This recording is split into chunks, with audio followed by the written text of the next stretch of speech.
Welcome back, everyone. Oz here, and today I've got some r/AmITheDevil for you all. As per usual, I'll be reading the posts, giving you my own opinion, and I hope you do the same down in the comments below. And without further ado, let's jump right into it.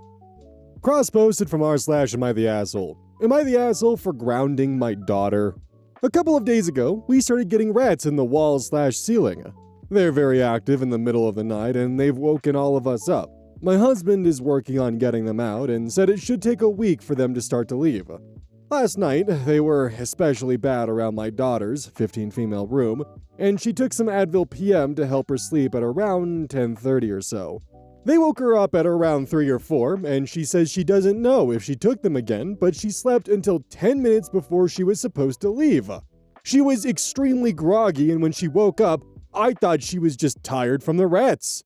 Then I got a call from her first period, second period, third period, and fourth period teachers telling me that she fell asleep in class and asking if she was okay because this is very unusual for her. Then, during her lunch period, I got a call from the nurse, who said she wasn't feeling well and I need to pick her up. I checked the Advil and it looks like 2 doses were taken, so oh my god, really? So I grounded my daughter for 2 weeks because she was careless enough to take 2 doses and because she had fallen asleep in every class before I picked her up. She's furious and says that she wouldn't have taken them twice if we would have hired someone to take care of the rats. She told her dad, and he's furious that we haven't hired anyone to take care of the rats and that I grounded my daughter for her mistake. He picked her up a couple of hours ago and my daughter said she doesn't want to talk to me, so I wanted to know if I was the asshole. Part of me really hopes that this is just perfectly fabricated rage bait because of how ridiculous this is. The other part of me knows that some parents are actually just fucking like this. You have a rodent infestation in your home, which, for those of you who haven't experienced that, it's loud. It is incredibly uncomfortable. It makes your skin crawl. I had to grow up with that while living in the countryside when I was like 7 years old. It is not fun at all. They're loud, they make lots of noise, and the moment that you begin to move, they stop, and it sounds like they're in the room with you. Sometimes they are. And honestly, I'm not surprised that even with Advil PM, she was still waking up in the middle of the night, because it's incredibly uncomfortable. I mean, hell, when I was dealing with that when I was a kid, it was just the constant fear of, oh god, what if I wake up with them in my bed? Or what if they crawl over me while I'm sleeping? And just those kind of fears. It's not fun. It is absolute hell. You don't sleep well at all. So not only is it affecting her schoolwork, and it's affecting her ability to actually be a functioning human because you guys won't get rid of the rodent infestation, and you're just simply going, yeah, it'll be about a week or so, and they'll start to leave. And in the meantime, for her to deal with that, she's stuck in a drowsy state, taking more Advil than she should be, and rather than actually going and just making sure that she's alright after potentially putting her liver in jeopardy, so the liver or kidneys that get hit by Advil if you take too much of it, probably both. Instead of ensuring the safety of your daughter, you grounded her for being careless after being sleep deprived because there's a rodent infestation that you guys are failing to properly deal with. In addition, which this is according to the comments, and I can't verify this because the account's been suspended, so I can't look back at their comment history, apparently at one point Opie had commented that her daughter is immunocompromised, and they have a rat infestation. And the husband, who I assume is not the girl's father, is just leaving it at, yeah, it might take them about a week for them to start to leave, as in more than a week, for the rats to be gone. With an immunocompromised daughter living in your house. Yeah. You're the devil. Cross-posted from r/AmITheAsshole. Am I the asshole for eating breakfast without my vegan girlfriend? My, male 42, girlfriend Lou turned 30 last month, and with everything going on at the moment, she couldn't have a party or anything. This was posted during the pandemic. Her family lives at the other end of the country, and she hasn't seen them since Christmas. She was starting to look mopey about it, so I said I would treat her to a mini break in the country for her birthday. Lou is a vegan, and I don't mind, but I'm not. We live in a big city with lots of vegan-friendly restaurants, and she does the cooking, so it hasn't been an issue before. I thought she understood that her eating options would be limited in the countryside. The breakfast part of the B&B was full English. Sausages, bacon, black pudding, eggs, big piles of buttered toast, all the delicious things Lou won't eat. It was 9 pounds a day extra. But fuck, it's been a tough year for me too, and I deserved a treat as well. Obviously, I wasn't going to pay another 9 pounds a day just for Lou to have a black coffee and give me the stink eye. Isn't it her fucking birthday? When the owner asked me where she was, I told him she was a vegan, and he said he could feed her a grape and some lettuce, lol. So he agrees with me. I don't think I'm the asshole, but clearly Lou does. She was quiet on the holiday, and when we got back, she said she hadn't expected me to bugger off for breakfast, and she doesn't feel like part of a couple. Now she says she needs space to think about things. I don't know what she's talking about. I paid for her to go away. I did something nice for her. I don't think she should blame me for there being no vegan options or expect me to be a vegan like her. Did she ever once say she expected you to be a vegan? That wasn't communicated in your words. Also, additionally, it's her birthday. Like, I don't think there would normally be a problem with you going and getting an English breakfast on your own every now and then because of her dietary restrictions and what she chooses to eat. But it's her birthday! Cross-posted from r/AmITheJerk. Am I the jerk for fixing my air conditioning when my girlfriend was visiting? I, 36 male, have been dating my girlfriend, 30 female, long distance for about 1.5 years. She came to visit me for 3 weeks over her birthday. During planning, I wanted her to stay at my house, but I live with my parents, and she didn't feel comfortable staying there that long since it would be her first time meeting them and she'd be working remotely and wanted to be comfortable. I thought it would have been easier and more convenient if she stayed down the street, but she didn't like the hotel nearby and ended up booking one a bit further out instead. Honestly, that irritated me. She asked if I could stay with her at the hotel, but I said no because I wanted to respect my mom. She wouldn't have been comfortable with that. Plus, I knew my mom would be lonely if I wasn't home. The day after she arrived, which was her birthday, my air conditioning broke. I had told her not to get a rental car because I drive her everywhere. But since I spent most of the day working on the AC, she was stuck at the hotel. I didn't end up picking her up until around 5 p.m. We had dinner with my family that night, celebrated her birthday, and it went well. But I could tell she was upset. Over the next couple of days, I stayed home trying to fix the AC. After about 3 days, I finally decided to hire someone to take care of it.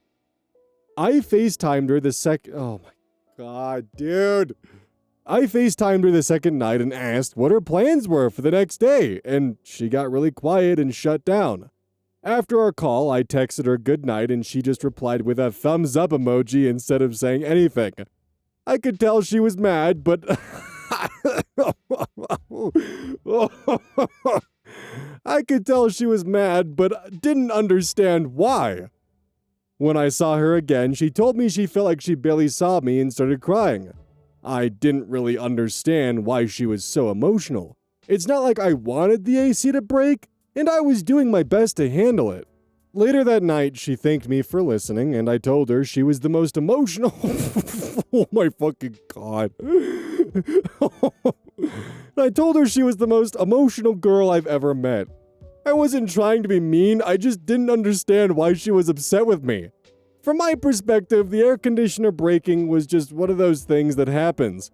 I didn't think it was worth getting that upset over. Am I the jerk here? Okay, buddy, let me break this down for you. She's upset because she came out there to see you. You were her lifeline to the outside world. And instead of seeing you, she spent 3 days during her birthday at a hotel when she was supposed to be visiting you. Yes, the air conditioner breaking sucks. That happens. If you couldn't have gotten it fixed in the first day, you should have immediately hired a person to do it for you, or hell, even from square one. But like the fact that you can't even understand why she would be upset with you and then call her emotional. Come on. So I decided to take a peek at this guy's account history here, just out of curiosity. Turns out he's appeared on the channel before, in another AmITheDevil video. He's also uploaded the same story to numerous different subreddits multiple times, hoping for different reactions. Didn't work out. But this guy previously appeared with the "Am I the asshole for wanting my girlfriend to test living near me before moving in together?" This is the same guy whose girlfriend wanted to move in close to him and wanted him to move in with her, but he said no, he doesn't want to abandon his family, so he continues living with his parents. So then she offers to move 30 to 40 minutes closer so she can have the lifestyle she wants, and that way she's in the town that she wants to be in because OP's town sucks. And he's like, "No, I'd rather prefer if you just live in the hotel down the road." And then she gets mad at that. And then he calls her emotionally reactive because she's literally packing up her life to move into the same area as him. And he's like, "No, we're not going to live together. I'm not going to move out from my parents' house. And I don't like the fact that you're going to live 35 to 40 minutes away. So you should live in the hotel down the road instead." Like, do you even like your girlfriend, dude? I was not expecting to see you return, man. I would have assumed that you were broken up by now. Cross-posted from r/AmITheAsshole. Am I the asshole for missing my wife's birthday and telling her she's acting more spoiled than our 3-year-old? She literally told me she doesn't want to celebrate it on January 1st at all. It feels like I'm being punished for actually listening to what she said. My wife's birthday is January 1st, and to be honest, it is a bad time for a birthday. Since it's so close to the holidays, her friends usually don't get her birthday gifts. Because it is the first day of the year, no one wants to do anything since they're all hungover from the night before. In short, she doesn't like it being that day. We talked this year of celebrating her half-birthday as the big event instead of January 1st. She's the one that brought up the idea and agreed to it. So, her birthday celebration is going to be June 2nd. So, when January 1st came around, I didn't do anything. I wished her happy birthday, and that was it. No cake, no present, nothing like that. I thought the day went well, but she didn't. We got into an argument because I didn't do anything for her birthday. I pointed out multiple times that she wanted to celebrate it June 2nd. She told me that's not the point, and I should have done something. I asked if she didn't want to celebrate on June 2nd, and she told me she still did. She basically wants 2 birthdays from me. This has been an ongoing argument, and today I told her she's acting more spoiled than our 3-year-old. That our own daughter doesn't get 2 birthdays. You are using a different 2 every time. So why should she? She isn't talking to me, and I need to know if I'm actually in the wrong on this one. Should she get 2 birthdays? She's not asking for 2 birthdays, she's just asking for her birthday to at least be acknowledged on the day. Maybe flowers, maybe some chocolates, maybe a cake or a nice dinner. And then June 2nd is supposed to be the day that the friends and stuff are involved. Like, that's the big celebration day where, like, everyone gets around and everyone, like, actually comes to celebrate it. It's the same way how you might have an actual birthday day, but if it's, like, on a Wednesday or something, you're not going to have a full big celebration that Wednesday night. You're probably going to do it that Saturday. It's the same thing, pretty much. You're just moving the birthday celebration from during a time of just holiday exhaustion into the middle of the year where more people might be more around and more amicable to wanting to actually celebrate. But you, as your husband, should at least do like a dinner or something for her. And then rather than recognize that there was a misunderstanding and that things definitely got misconstrued, you instead called her more spoiled than your 3-year-old. Miscommunications happen, but like, buddy, that response is just not the way to go about it. You went from being a recoverable asshole who had a misunderstanding to someone who is just genuinely gonna be in the doghouse now.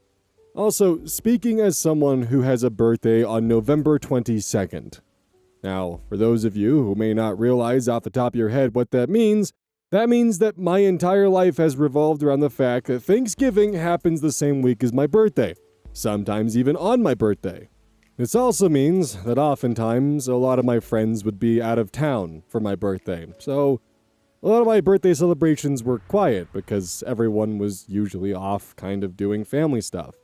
I actually really wish that I had thought of celebrating my birthday a week before or a week after, or even just in a different time frame to kind of help prevent that. Would have saved a lot of headaches as a kid. Cross-posted from r/AmITheAsshole. Am I the asshole for refusing to refund the money my former sister-in-law sent me after I spent it all on my kids? My wife and I have 7 kids between us. I have 2 with my late wife, 11 female and 9 female. She has 2 with her ex-husband, 10 male and 9 male. And we have 3 together, 7 male, 4 female, and 2 female. My late wife passed giving birth to my 9-year-old. Her sister still chose to be heavily involved in their life. She lived out of state until very recently, so her involvement in their life was mostly FaceTime calls, visiting every 1 to 2 months, taking the girls for a month every summer, and providing financial support. Before she moved out here, she sent me $600 to get the girls good winter clothes. I chose to use it on all of my kids. Everyone got a puffer jacket, 2 fleece sweatshirts, a pair of boots, and a pack of socks. It doesn't get that cold here, so it's really all they need.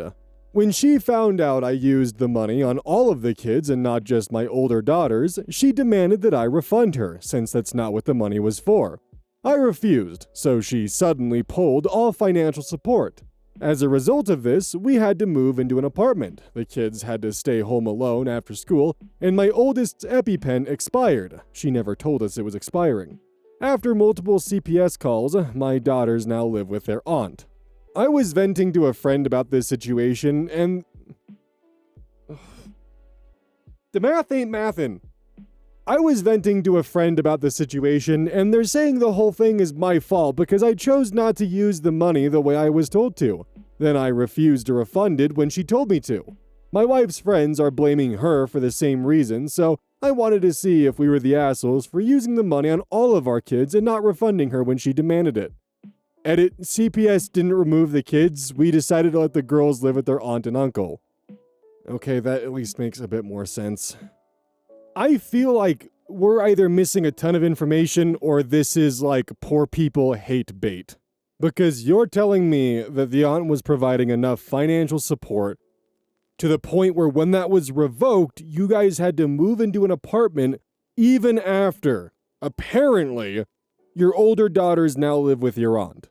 I'm also not entirely sure if we're getting the full story here.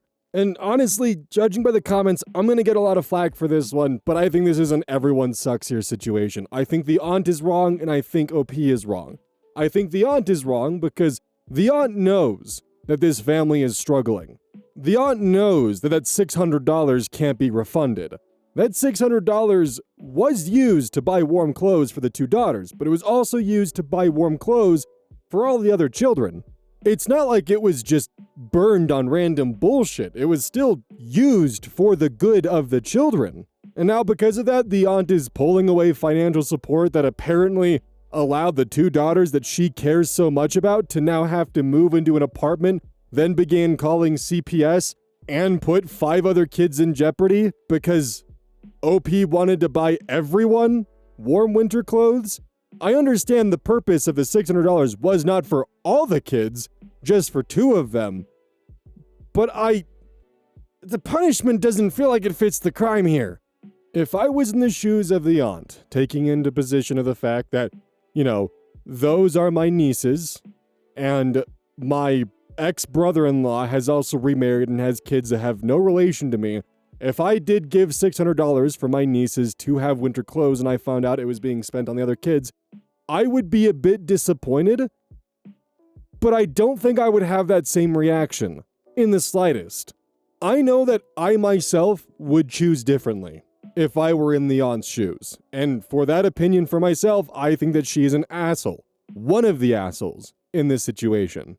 Back when I was younger and before I was doing YouTube, I used to do a lot of volunteer work at the Idaho Youth Ranch, and basically it's a thrift store chain in Idaho that does a lot of community outreach and also does a lot of work with LGBTQ kids, which was a big deal for me, so I volunteered a lot of time there. I used to volunteer during a lot of their winter drives when they would specifically collect winter clothes to help kids who didn't have that. And I've seen families come in with kids that were maybe in elementary school and were probably wearing winter clothes that they had since they were definitely maybe in 2nd grade and was way too small for them, but that was all that family could afford. And I know how much $600, even if it's extremely cheap winter clothes, roughly, give or take, just shy of $90 per kid. That's enough to make a pretty big difference in a winter wardrobe, even if it's cheap winter clothing. It's still something. There's also the angle of favoritism, and potentially the fact of, I do wonder how this would have gone if he had actually just addressed with the aunt of like, hey, would it be okay if some of the money went towards the other kids for winter gear? Asking first instead of going for the whole asking for forgiveness later approach. And considering the aunt's revocation of that financial support was actually enough to make them have to move into a new apartment, they definitely were not in the financial position previously to just go out on a whim and get their kids some winter clothes. I understand the argument that the OP did not have the right to spend the aunt's $600 contribution the way he did, but I'm saying I understand why he made that decision.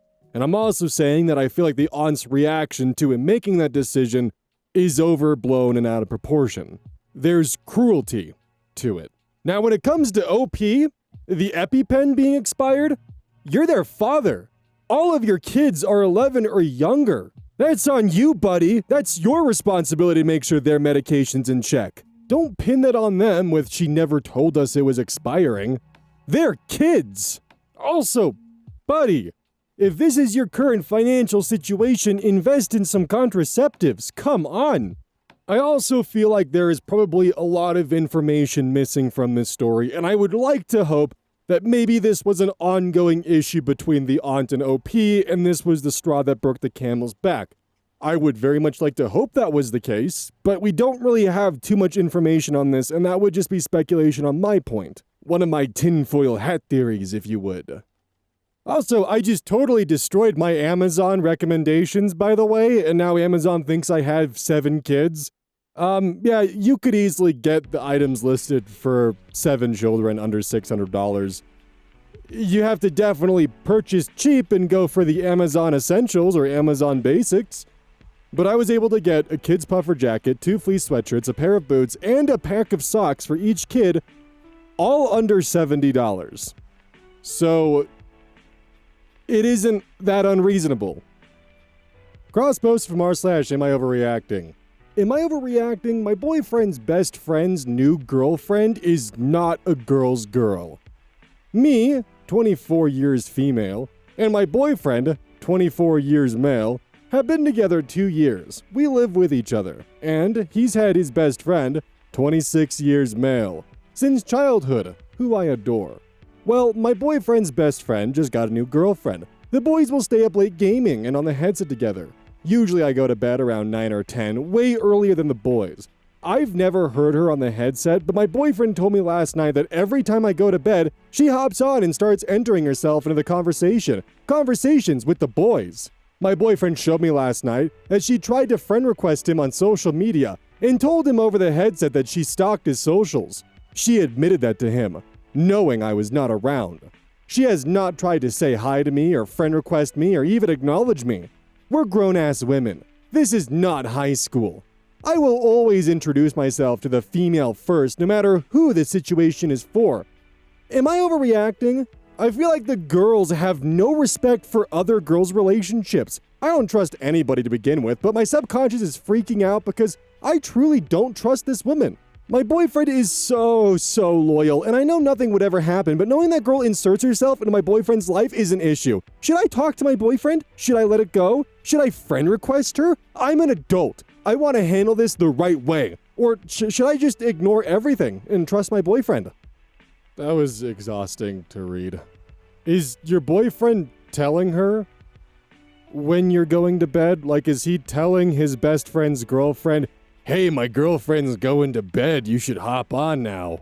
Is she also playing games with them? Like, is she also a gamer? You said she's not a traditional girl's girl, so does that mean that she's like playing games and like hanging out with the boys? Or like, what's going on here? Also, what kind of headset does your boyfriend have to where you can confidently make the statement of, I've never heard her on the headset? It's a headset.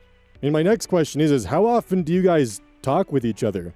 Best friend just got a new girlfriend according to you, and she's hanging out with the boys at nighttime. Have you interacted with her? Have you decided to hang out with the boys at nighttime and see how she reacts? Also, apparently this OP had just a bunch of alt accounts in the comments before they were purged into oblivion, arguing and agreeing with their points and fighting with other commenters who disagreed. This was found out because the OP in this story accidentally replied to a commenter with the alt account with information that would have been presumably been coming from OP. So a bit of an oopsie whoopsie right there. Also, don't refer to other women as females. That's weird. I think this is a you're overreacting situation, but I'm also not 100% sure how this one ended up on AmITheDevil. Talk with your boyfriend, express your concerns, maybe get a little bit of therapy, and try to actually just reach out and talk with the other girl. This could very well just be that she's just trying to be friendly and fit in, and you're overanalyzing it. Like, seriously, see what happens when you talk to her. Now, if she becomes defensive and gets really weird about you talking to her, then you might have some room for suspicions. Cross-posted from r/AmITheAsshole. Am I the asshole for letting my boyfriend shower in my dorm? My, 20 female, boyfriend, 20 male, usually sleeps over once every week on Friday nights in my dorm. At my university, we have very nice dorms with private bedrooms. There are 4 people to a suite, with 4 bedrooms, 2 bathrooms, and a shared small living space. One of my roommates, 19 female, has been setting some boundaries with my boyfriend coming over, which is completely understandable. I listened when she wanted me to ask her permission before I invited him over, and when she said I was having him over too much. Now, I typically invite him over only a couple of times a week, and only one of those is overnight. I haven't had any issues with her making these rules, as I totally understand not wanting a random man in your home all the time. Although we've been together 8 months now, so I wouldn't say he's a stranger to her, and I think they get along fine. I would probably call them acquaintances, but not friends. But last Saturday morning after our usual sleepover, he was taking a shower in the bathroom that I share with this roommate. She asked me if he showers every time he sleeps over, and I said yes. She then tells me that it makes her uncomfortable because it kind of grosses her out when other people use her shower. I can understand this because it also kind of grosses me out when people I don't really know use my shower too. But on the other hand, I really don't know what she wants me to do about that. We made it through all of the last semester without an issue, but suddenly it's a problem? I don't really see what the big deal is all of a sudden. I'm not going to tell my boyfriend that he can't shower when he's over here. I don't know if this is her way of trying to make me have him sleep over less without saying that or what. It kind of pissed me off though. I don't know if it's at all relevant, but to my knowledge, she's never dated anyone seriously or long term. But I'm very in love with my boyfriend, and I don't plan on leaving him over less. So am I the asshole for letting my boyfriend shower in a shared bathroom despite it grossing out my roommate? Maybe it's just because I'm tired and cranky and I've had a rough week. It's starting to kind of feel like pretty much everyone's the devil if you look at it through the right lens. Like, this person is an asshole, but I don't know if they're the devil. Like, the mother who grounded her daughter for taking too much Advil because she was dealing with a rat infestation, that's the devil. This person's just inconsiderate. Like, the few questions that I have to ask for OP is, are you cleaning the shower after your boyfriend showers in there? Is she the one cleaning it? Who's dealing with the mess? Also, saying that he's there several times a week implies it's pretty much every other day, which, yeah, that is pretty excessive. Why don't you guys go to his place, or is there any other place you guys can go to that's not going to inconvenience your dorm mates? Like, they live there too. They do have a say in what's going on. Hey, welcome to the outro. Don't forget this whole thing is basically brought to you by GamerSupps. If you like caffeine, then I can't recommend GamerSupps enough. Use code Oz at checkout to support the channel. And I do actually use this product. It's replaced all other sources of caffeine for me because I feel good. It doesn't have any of that extra stuff that a pre-workout blend might have. It's with a couple of the extra things to make it so you don't crash as hard. It's good. I like it. Personally, if you really want a good flavor, try the Soda Pressing Pear or even the Dragon Fruit Punch. Those two are my personal favorites right now.